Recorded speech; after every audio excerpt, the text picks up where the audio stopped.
go again. Back at Holden. My favorite place, as you can tell by now. As I was driving here today and thinking about what I would talk about, one thing that came to mind is, what am I doing? What is this? What is this all about? I mean, that question applies to life in general. I mean, we could ask that question about what is this all about? Maybe one of the most important questions we can go into. But I was thinking more specifically about this activity that I've embarked upon of recording what you might call my daily meditations. And I think that's probably the closest to describing what is happening here when I step back and examine what has unfolded over the past few weeks. And this maybe started off slightly differently by being thought of by me as just a sort of a lighthearted attempt. I mean, I guess it's consistent with what I said. We're walking and talking, and I'm taking you with me, and we're exploring together. But I suppose it's become more of an exploration of the mind than an exploration of all the various park systems around here, because I do tend to come to sort of the same few every day, because that's what I do every day. I come to Holden, I come to Penitentiary Glen. Those are my two favorite places. The reason I come here a lot more than Penitentiary Glen is there's a lot more open space here. And as we talked about in the last video or meditation, space is a very important thing. And this place has the most space of any park that I go to. And just the physical space also opens up a space inside the mind that we can explore. And the two are the same. You know, the exploration of the outside and the inside, the outer world and the inner world, are really the same. And so I think the expansive physical space here really promotes the exploration of inner space as well. But the word meditation was interesting because when I've been using some AI summaries of my videos to even figure out what the heck I'm even talking about, because a lot of times while I'm talking I have no intention in mind, and so after the fact I have a bunch of words that I've recorded, and AI can summarize those pretty accurately. And some of the AI summaries, which I would recommend even running your favorite AI summary in YouTube, they have a generate AI summary button, which I found to be very useful and somewhat accurate. I mean, it is good at parsing words and providing summaries and that sort of thing. And I think it can be useful if you're looking for that sort of thing.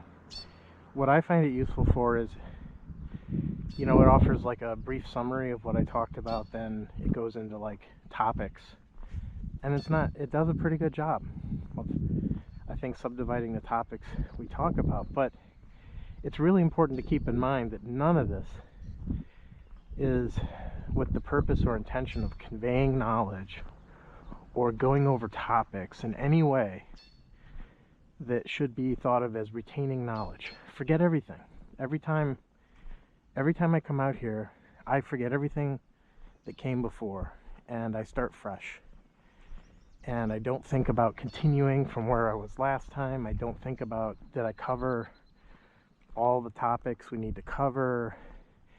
There's a freedom to this, and this freedom is the freedom of the mind, not from anything, but freedom, which is really just freedom from the past, freedom from yesterday, freedom from the last video. I may repeat the same thing that I said yesterday, but it doesn't matter, because I'm not trying to repeat it. But if it repeats, it repeats. I don't worry about originality or creativity, because to me every day is a new day. Every day is a new creation. Not by a creator. Let's be clear. I'm not advocating that. I'm also not advocating that. It's a creation. Just like we talked about the wind blowing yesterday, not necessarily needing a blower. Creation and creating don't necessarily need a creator. And this is important, because people may be confused. Well, people are confused about a lot of things. And one thing they may be confused by is, what the heck am I talking about? And even me. I mean, because like I said, I'm not planning this out. It's even interesting to me at the end of the day to review and say, what did we discuss? And I do listen to the videos afterwards just to get a sense of where it went. And what's interesting is, at the time I'm speaking, I have no direction in mind. It just goes, it flows. You know, it's flowing from whatever is happening at this moment in my brain is triggering words. And it's a really interesting process to open your mind up in this way. And it's so important. What I want to convey to everybody is, do that for yourself. It doesn't matter what I'm saying. It's not the important thing. It's this process of inquiry that engages your mind. It cannot be passive. You can't just listen to what I'm saying and gain anything from that. What we're doing here, what I'm doing, is allowing my mind to inquire into a question or idea and let it go wherever it goes. Not directed. Undirected energy that flows naturally from one place to the next, but not with me directing it, because there is no director. There is no direction. And the awareness of there being no director or one who directs is the greatest insight of all. And you can see this by allowing your mind to do exactly what we're doing. When I allow my mind to go like this, to just unfold or bloom like a flower, I watch it. I don't control it. And it's so important to see that. When you see the mind doing what it's doing in an almost automated fashion, this sense of you controlling it, it's gone. It disappears. I'm not controlling this. There's no I that's controlling what I'm saying. It's like a river flowing, it's just flowing in the direction that it's flowing, and I'm not taking it anywhere, and I'm not directing it any more than a river directs its motion. It just follows the path dictated by the geography of the land. And that's kind of what my mind is doing. It's following the geography of the mind and where it takes. And what's so interesting is that it's an exploration. We're exploring together. And what I find interesting is, I'm not even sure that I quite understood that as much as I do now, since I've started making these videos, because a lot of my time up to now has been spent listening to videos by Krishnamurti, who constantly says, we are exploring together, we are journeying together, we are inquiring together, we are walking together through the woods, holding hands, perhaps as friends.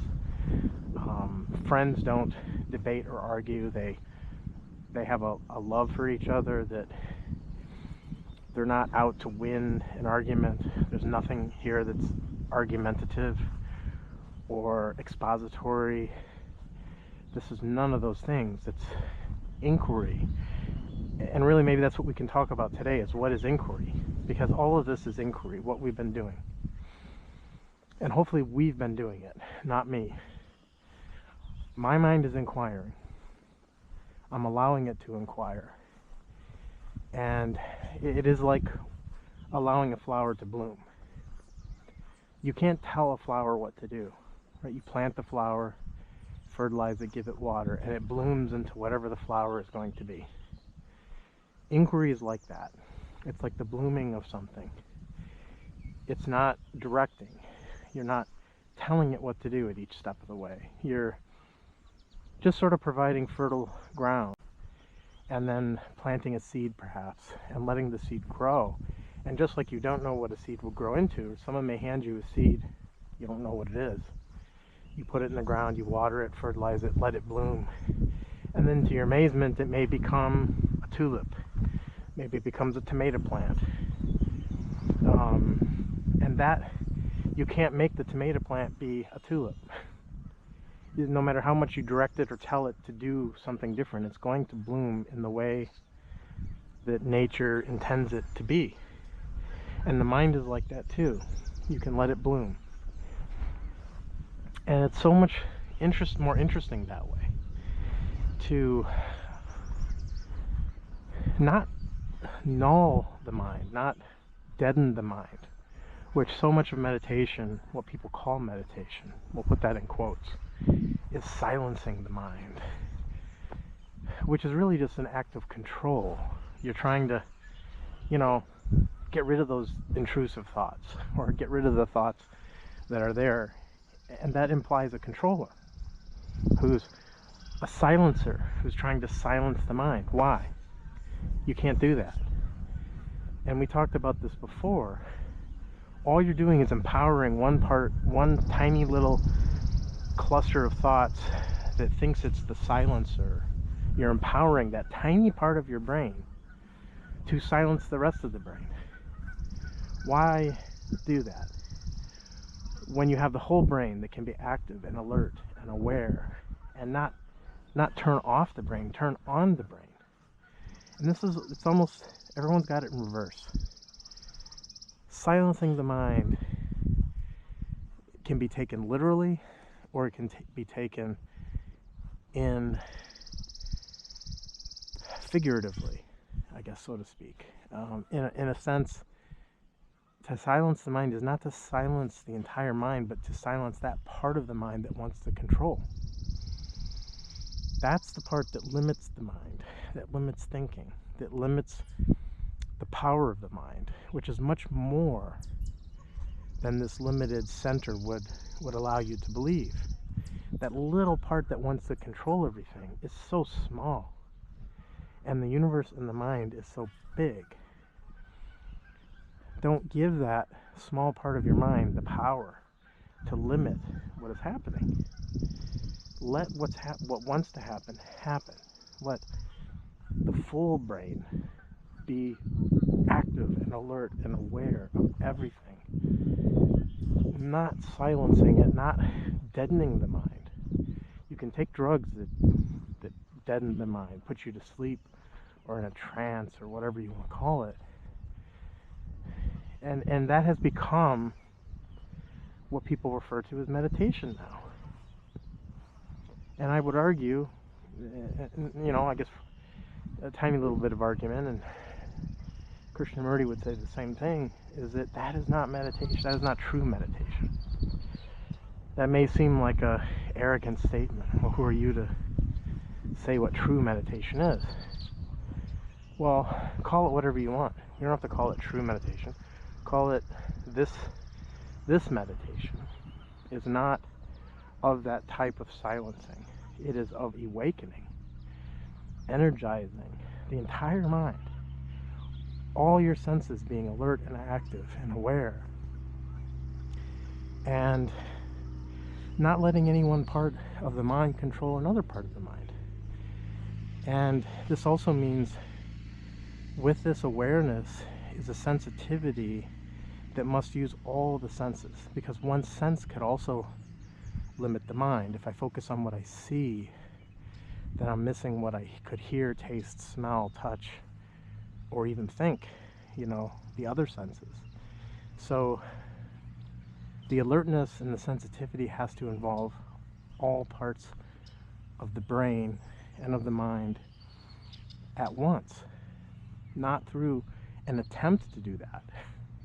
Don't sit there and say, well, okay, I got to bring in all my senses one at a time, make sure they're all alert. You know, let's do seeing, then hearing. See, this type of analysis is the problem, because we immediately want a recipe or a process for this, and it destroys the openness of the mind. For a mind to be open and free, there can be none of that. You can't ask a question like, how do I do this? That brings in the controller, the one that wants to step through this as a process. And it's what leads to all these schools of meditation, because it's the natural thing people do when they make that mistake. They think that there is some process to this. There's no process to this.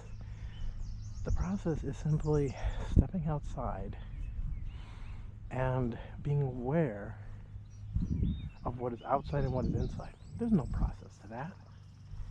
And I've said this many times, but I do think a very good analogy is you don't need anyone to tell you how to see with your eyes. You open your eyes, and as the light comes in, you immediately see. There's no one that needs to teach you how to see. It doesn't make sense. In the same way, there is no one that can teach you how to meditate. Because meditation is simply being aware with all of your senses, not just the eyes, but every other sense, which also no one needs to tell you how to hear, no one needs to tell you how to feel, taste, touch, or even think. You're thinking now. No one needs to tell you how to be aware of your thoughts. It's the most silly thing in the world. But people make a big business of this and make a big deal out of it. And traditions are formed in lineages, whether it's Tibetan Buddhism or whatever. They just make such a big deal. I'm going to teach you, this type of meditation. What's it going to do for you?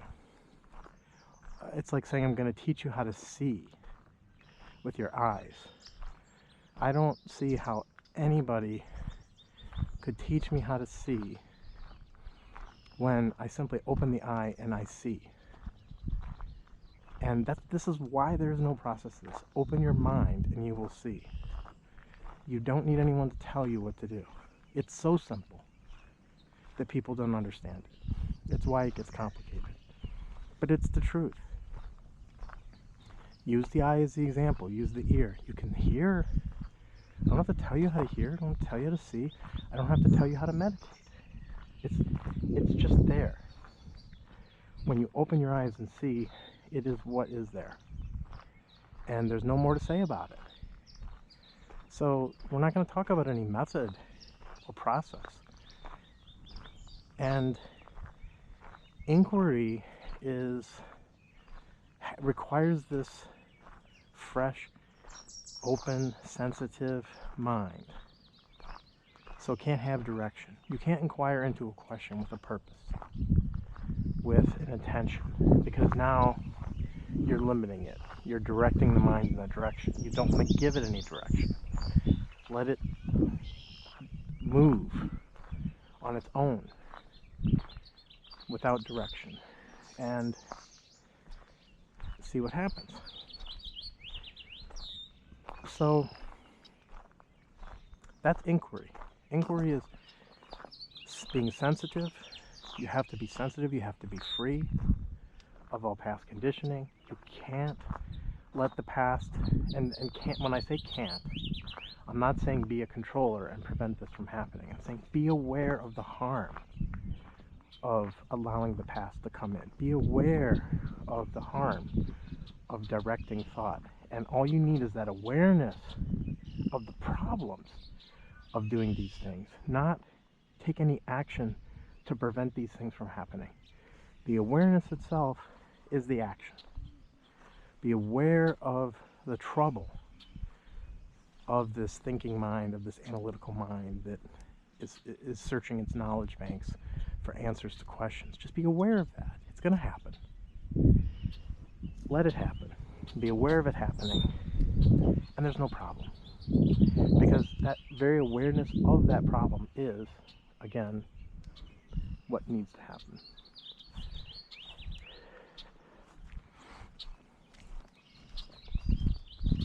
Hi.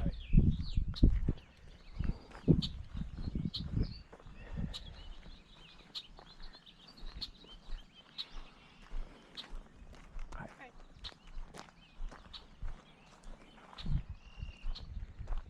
So, every day that I come here, it may be the same place, but it's not the same. Every day is a new day. Because every moment is a new moment. No moment is ever the same. Every moment is just life. So it may seem to come to the same place every day, but we're actually not. And that is a very important realization as well. So I don't get bored coming here every day. Every time I walk a slightly different way. I think a different way. Things are different, and the same. Different and the same. The sameness is the amazing part of it all. I'm not looking for new and exciting, and I think this is another problem, that some people are always looking for new and exciting, and it's what gets us into trouble, right? You have some religion or belief system, you get bored with it, so now you're looking for something new and exciting, so go pick another one. Pick Buddhism, pick Hinduism, then spend a whole lot of time wasting your time, honestly, learning a new tradition, gaining knowledge in some new tradition. For what purpose? When you see the futility of it, none of it matters. You don't need to learn anything. You don't need to practice anything. You don't need to memorize anything. You don't need to study anything. You just need to be aware. And that awareness is as simple as opening your eyes. You're done. There's a freedom to this, right? The freedom is you don't need to search anymore. You don't need to seek anymore. There's nothing to find. There's so much beauty in the simplicity of it. If you see the simplicity of it, it's over. Because everything else is complicated. Everything else is throwing you off from the simplicity of that there's nothing to do. Absolutely nothing. But open your eyes.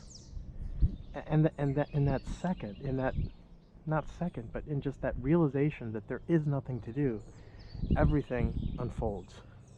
Everything blooms. Because then everything makes sense. You see the wasted energy that you've had all these years in striving, trying to improve, to become better, to learn. And that entire process of being and becoming is the problem, not the solution. It's the entire problem. Just see that. Then it ends. The seeing of the problem, it's like when you see something dangerous, you move away from it. You see a snake, you move away from it. Just see the danger of the seeking, of the becoming, of the being, of the leaving one tradition and following another, of the endless search for knowledge, which never is complete. It never reaches an end point. The end of knowledge can only come from the recognition of the futility of the search for knowledge, because that search never has an end. And I'm talking about knowledge in the psychological sense, knowledge about you, who you are, your existence. Obviously, just take for granted that I'm not referring to fields of science where knowledge is gained and can be useful, but can also be destructive. This is the harm of knowledge. Knowledge in itself is not good or bad, right? We use knowledge to build weapons of war that destroy ourselves, and we become better at that. The more we know about engineering and science, that is not a pursuit of goodness. And it should not be construed as that. Knowledge is just the acquisition of whatever you want to call it, memory, skill, cunning, that can be used in medicine to do great things. It can send people to the moon. It also builds weapons of war that destroy yourself. And now more than ever before, we're on the brink of destruction. So this search for knowledge, in a lot of ways, the biblical example of Adam and Eve is correct in the tree of knowledge, right? When you eat from the tree of knowledge, it leads to your own self-destruction.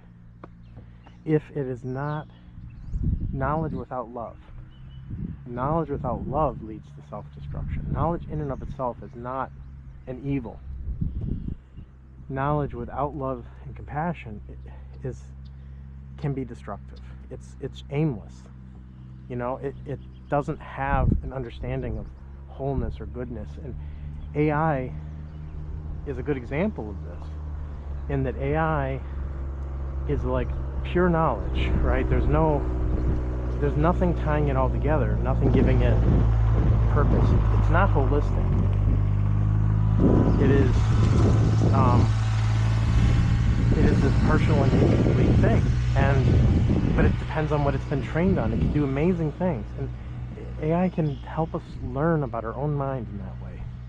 That this endless search for knowledge can only lead to like what AI is capable of. It can solve certain problems. It can collate, assemble, summarize, even perform tasks that we would regard as intelligence, and it has that form of intelligence, but there's a greater intelligence that it doesn't have. And that greater intelligence is what comes, or what is, when the mind is quiet. When the mind is quiet of its own cunning, self-serving interests. Because that is what drives harm. When the mind is free of that, it is in a state of love. There's no seeking of love that has to occur. Which is another thing, you don't have to seek compassion. You don't have to cultivate compassion. It's the most harmful thing to think that. And this is one of the things that when I studied Buddhism and I got to that part, there's things that rang true to me, and that did not ring true to me. Cultivating goodness, cultivating compassion, well, it's not a plant. It's the most silly thing, because that is the wrong path. Sorry, but it just is. There's no cultivation of love and compassion. Love and compassion are the natural state when self-centeredness is absent. And you don't cultivate the end of self-centeredness. You just end it. It isn't cultivatable. You can't cultivate the opposite of what is.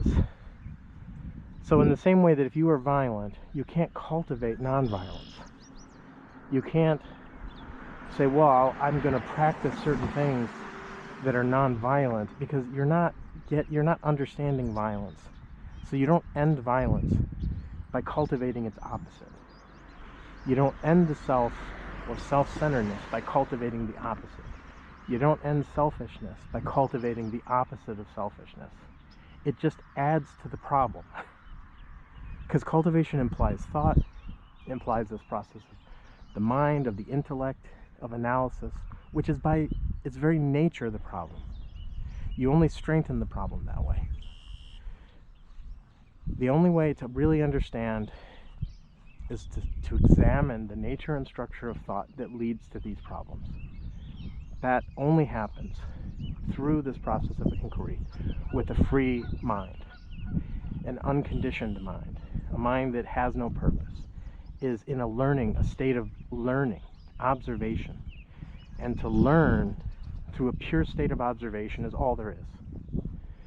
A pure state of awareness and observation of what's happening in the world, in your mind, which are the same. Just observe. And it sounds repetitive, but there's nothing else.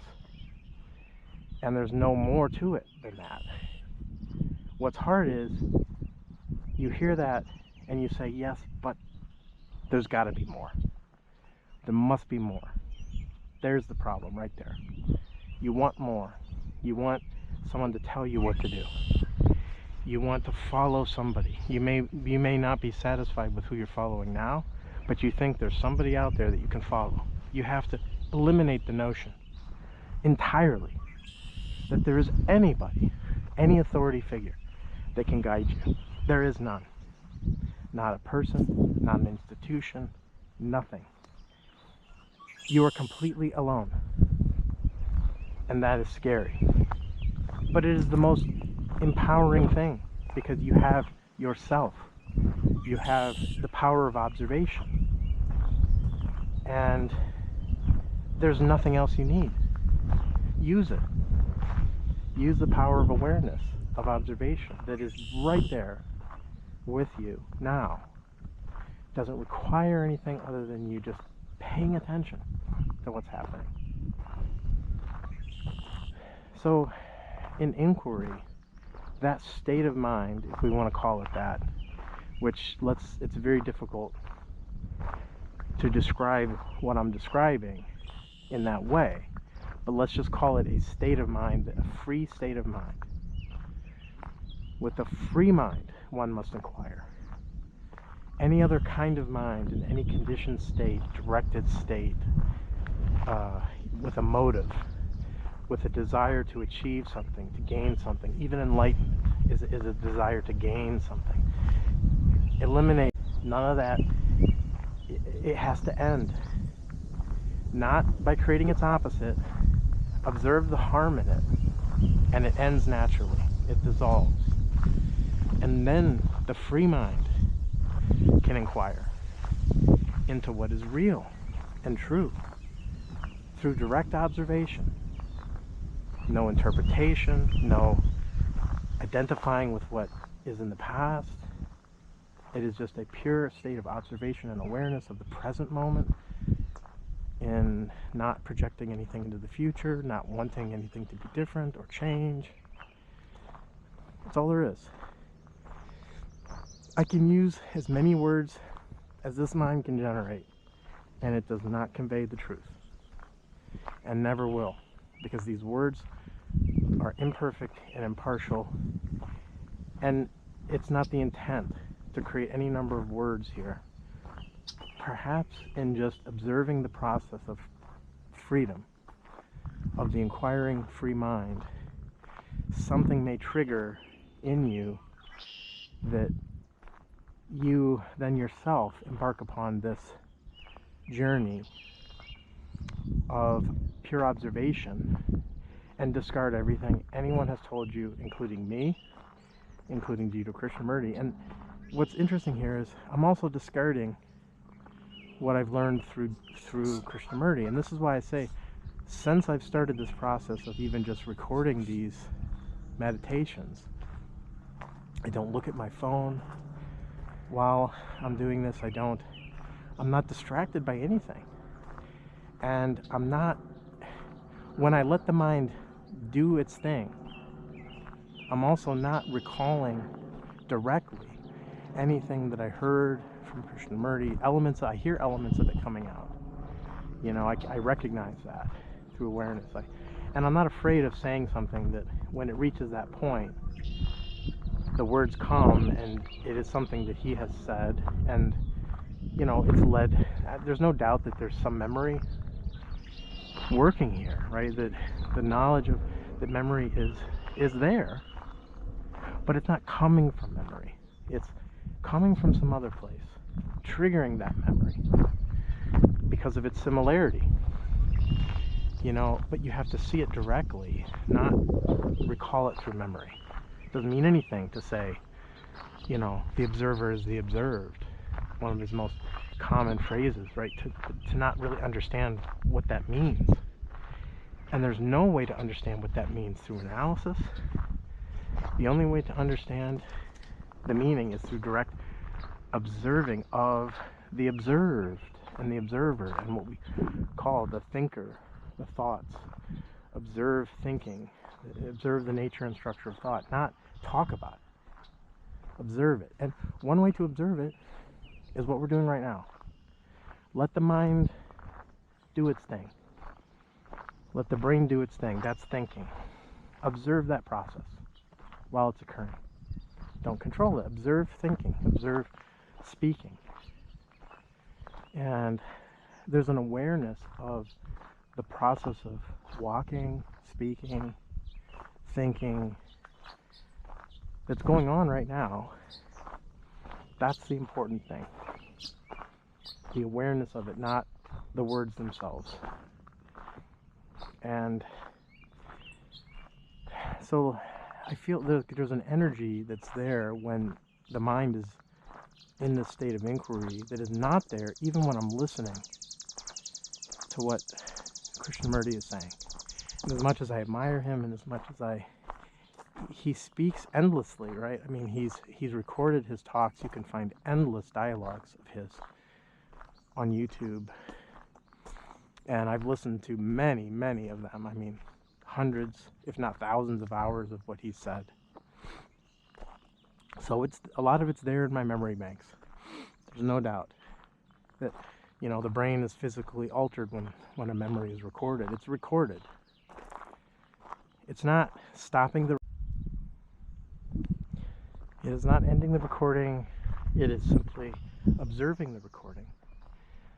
Paying attention to those memories, like seeing the memories, but seeing that they are memories. Not getting invested in any of it. It's there. It just has very little significance. It's like yesterday's garbage, in a sense, or yesterday. You can see it. It's there, but it holds no significance. We don't give it any more significance than the fact that it is a recorded image.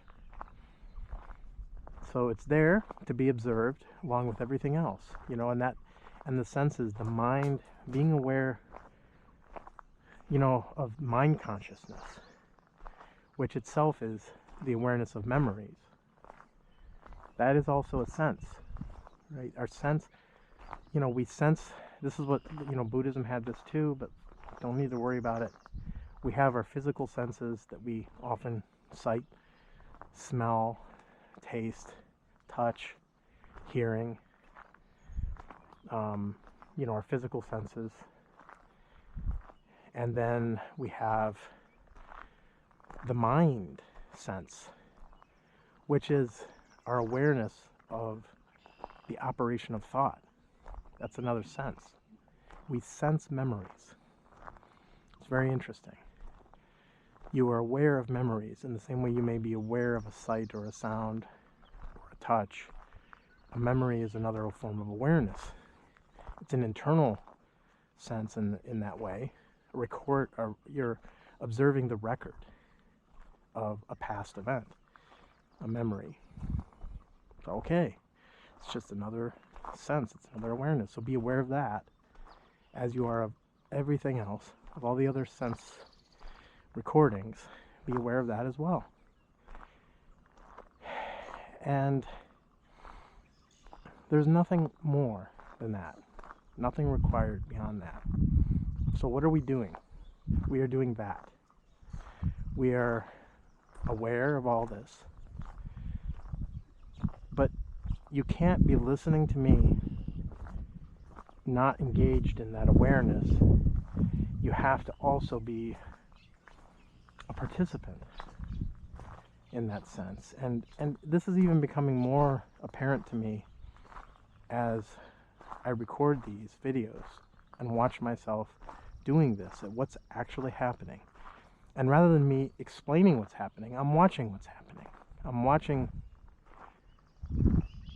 me walk and talk and record and post, and I'm watching that whole process along with everything else. And I'm not determining what it is, but I'm aware of it. And the awareness of that itself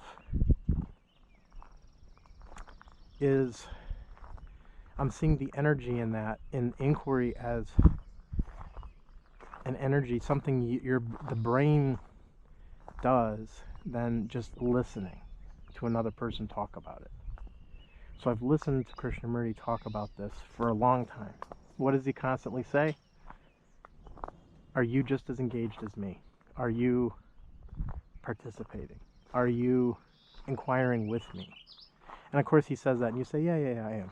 But you're not if you're just listening, because that energy does not come from listening, it comes from inquiring.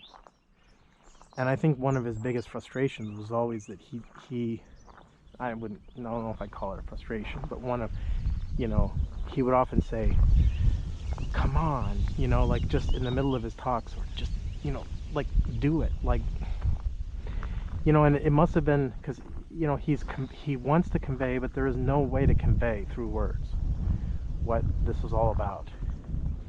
It doesn't mean you shouldn't try. It doesn't mean we shouldn't use words.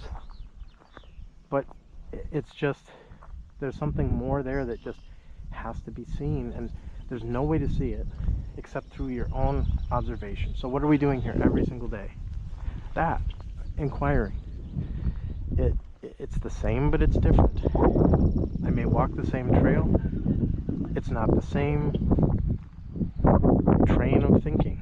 You know, it's not the same stream of consciousness every day. And that newness, that awareness of the newness of the mind every day is also what I see. I may walk the same trail, I may come to the same park, but the mind is not the same. The mind is fresh every day, if you allow it to be fresh every day. If you think about the same things every day and repeat the past, it is not fresh. It becomes stale. And if you just, in your mind, say, yeah, I'm walking the same, I saw that tree yesterday, I saw that pond yesterday, then there's a sense of boredom, right? There's a sense of the same repetition. Don't allow that to happen. That isn't what it is. It's not the truth. It's not real. What's real is that every day is fresh and new. And just see that every day is fresh and new. It doesn't matter where you are. Doesn't matter what you do. So we could come here every single day, and I can walk here, and every day feels like a new day. And this is also why, before I even started recording any of this, I come almost every day here to the same place. I mix it up now and then, but I have no desire to go anywhere different. And this is also very important, because if you are pursuing different, pursuing something exciting, you're bored with where you are in your life, or bored with any part of that, you are headed for trouble, because now you're seeking something different, seeking a change, seeking a difference, seeking excitement, and that will lead you astray, because now you're seeking anything, seeking different. So if you seek differences, now you're unsatisfied. You're dissatisfied with whatever is occurring, and so you're seeking something new. And that dissatisfaction, we talked about it before. Be aware of that dissatisfaction. Where is it coming from? Why are you dissatisfied? What are you seeking that you're not getting? Because dissatisfaction arises from wanting something you can't get, and then you are perpetually in a state of not getting what you want, so you're perpetually dissatisfied. So just being aware of that wanting and dissatisfaction and seeking. See what happens? These are just the games we play. You don't need to play any of these games. You know, it's like watching children play games, and you know, they can get so caught up in a game, and as an adult you'd like to think you have a little more wisdom or a little more understanding, and you see that it's a child's game, right? And you say, well, an adult doesn't play that child's game, but what games do we play? Can we be aware of the games we're playing now as adults that are just like children's games? They're the same. The games we play are no different than the little games that children play that we see as perhaps meaningless.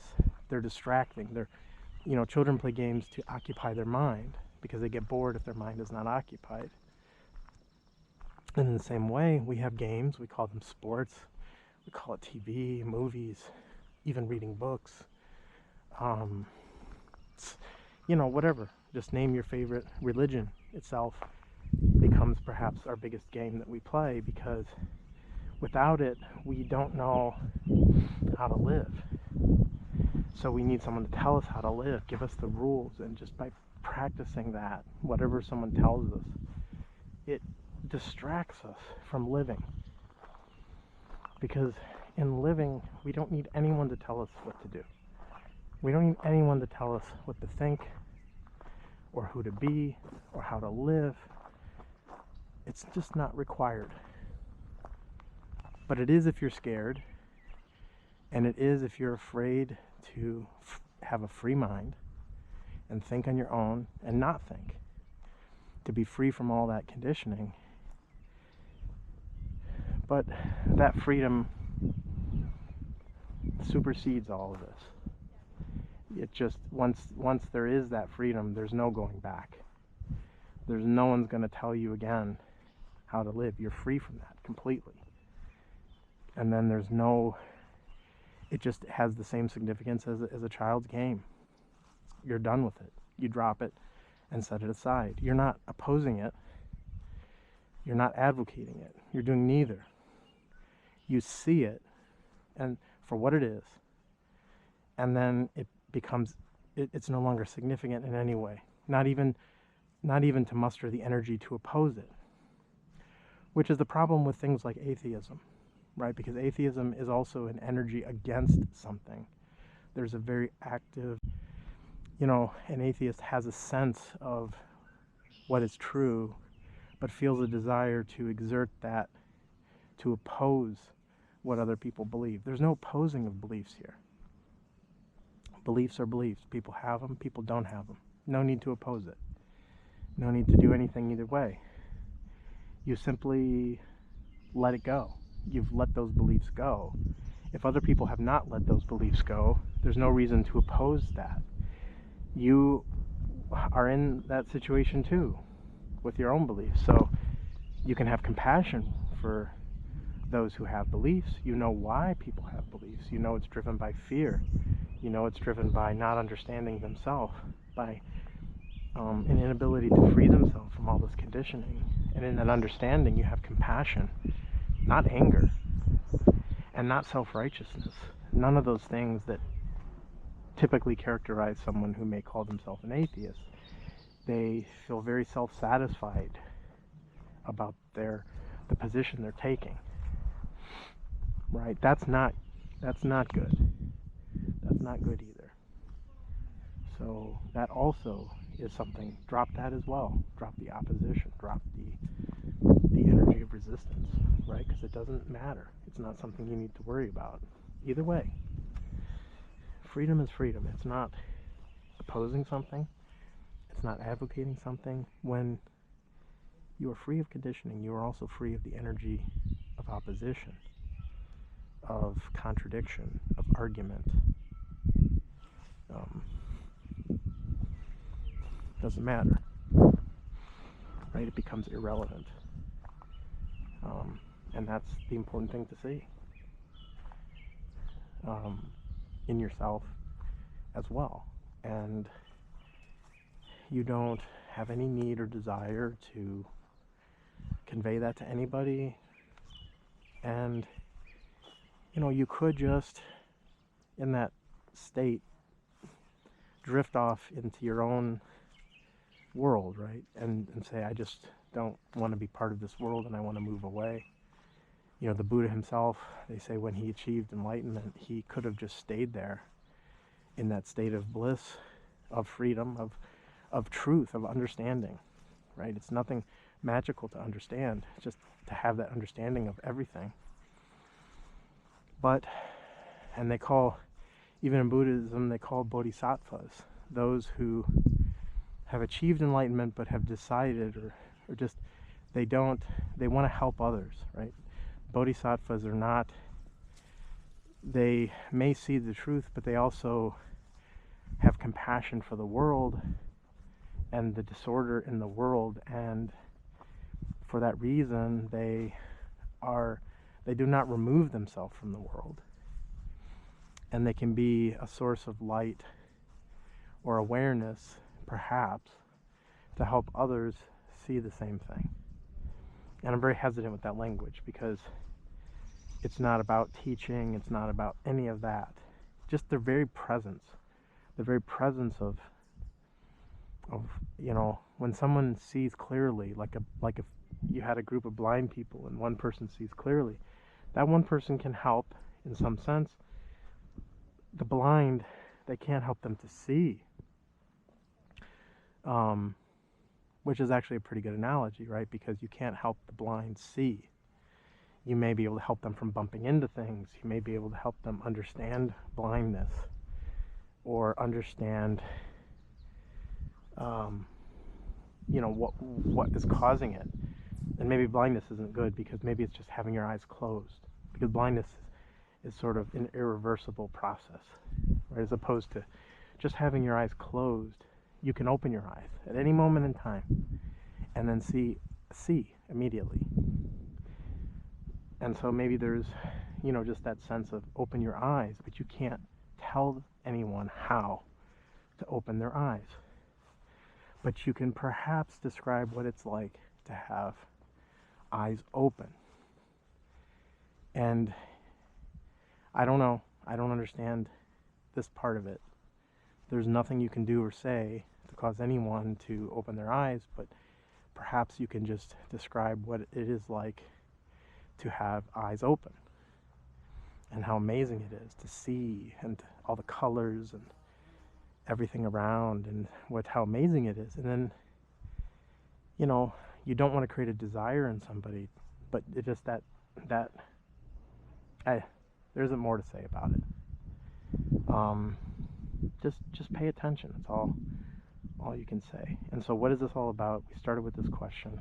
What am I doing? I'm simply recording my own process of meditation, if you want to call it that, my own process of inquiry. It's not a guided meditation because I'm not guiding anyone. I'm allowing the mind to inquire and recording it. That's all this is about. Nothing more, nothing less. In that process, maybe you'll see something, maybe you won't. You may not have the energy to listen to all this, and that's okay as long as maybe somehow you just go out on your own and inquire. So that's it. That's all I have to say today. I think I just felt like talking about what is inquiry, describing it, which is still not it. It's not the same. But it is what it is. We're just recording what happens and leaving it there. So until next time.